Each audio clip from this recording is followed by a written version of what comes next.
My wife had been cheating on me for almost 2 years. But that wasn't the part that broke me. My best friend knew. He knew almost from the beginning. He answered my calls. He looked me in the eye. He told me everything was fine.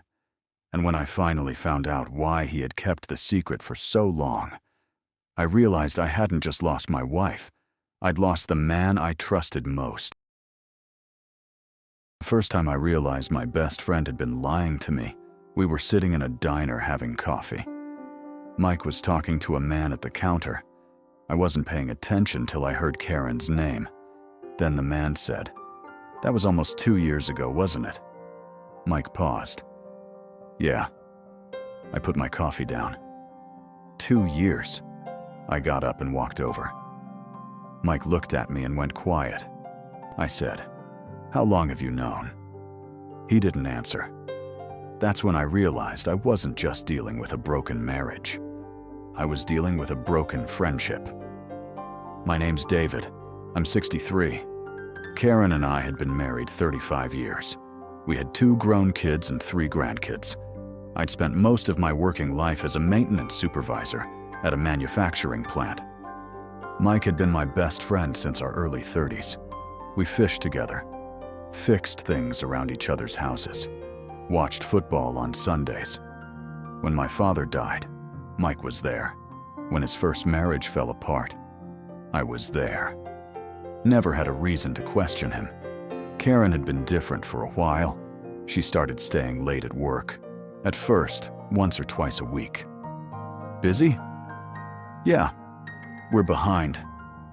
Then it got to be 3 or 4 nights. Her phone started coming with her everywhere. If a message came in during dinner, she'd turn the screen away. One night I asked, "Everything okay?" She looked at me. "Why wouldn't it be?" "Nothing. Just asking." She smiled. I let it go. Looking back, I probably didn't want to know. A few weeks later, I called her from work. No answer. Called again. Still nothing. So I called Mike. "You seen Karen?" There was a pause. "No." "Why?" "She's not answering." "Maybe she's still at work." "Yeah, maybe." That was it. Didn't think about it again. Till the diner.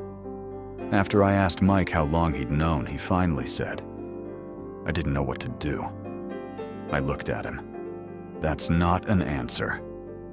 The other man got up and left. Mike sat across from me. "I swear, David, don't." He stopped. I drove home. Karen was in the kitchen. She looked up. "You're home early." I put my keys on the counter. "How long have you been seeing Daniel?" She froze. Then she sat down. For a few seconds, neither of us said anything. Finally, she said, "Almost 2 years." I nodded. Then she added, "Mike knew." I looked at her. "I know." She started crying. I walked into the garage and sat in my truck. Didn't start it. Just sat there with my hands on the steering wheel. Kept thinking about all the times I'd called Mike. All the times he'd told me everything was fine. Next morning, I opened the family computer. Wasn't looking for revenge. I wanted to know how much of my life had been happening without me. I found an old message from Karen to Mike, almost 2 years old. "Can you tell David I'm still at work if he asks?" Mike had answered, "Yeah, don't worry." I stared at the screen. Then I checked our bank records. There was a payment from our savings account for several $1,000s. The description mentioned a property renovation. Didn't recognize the address. I searched the old emails. Daniel's name came up. Then I found a photograph. Mike was standing beside Daniel at the property. Date was from the same period when Karen had started staying late. I sat down at the kitchen table. Now I knew this was bigger than an affair. There was money involved, and Mike wasn't just aware of it. He was in it. I called him. "Come over." He got there about 20 minutes later. Looked tired. I put the photograph on the table. Then the bank statement. Then the old text. "Tell me the truth." Mike sat down. For a while, he didn't say anything. Finally, he said, "Karen told me about Daniel." "When?" "Almost 2 years ago. You knew from the beginning." "Pretty much." "Why?" He rubbed his hands together. "She asked me not to tell you. And you agreed. I thought it would end. But it didn't." "No." I pointed at the photograph. "What's this?" Daniel was fixing up a property. Karen put some money into it. "Our money." He looked down. Didn't need another answer. "How much?" he told me. It was enough to make me sit back in the chair.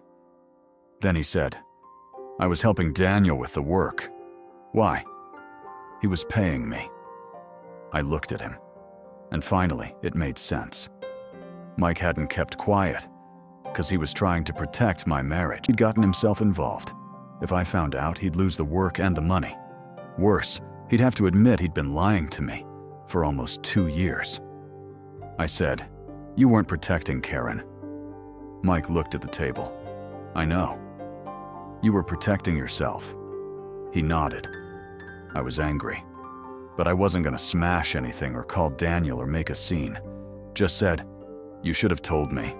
"I know." "No, you don't." I stood up. "I'm done." From that point on, I stopped reacting and started handling things. I separated my finances, made copies of the records, spoke to an attorney. Then I sat down with Karen. She admitted the affair. The money became part of the separation. The property project fell apart. Daniel disappeared from the picture. Karen moved out. The divorce took several months. There were plenty of uncomfortable conversations. But at least I knew what I was dealing with. I didn't give our kids every detail. When my daughter asked what happened, I said, "Your mother and I couldn't make the marriage work." She looked at me. "Was there someone else?" I nodded. "Yes." She didn't ask for details. I was grateful. After the divorce, I moved into a smaller house. First morning there, I made coffee.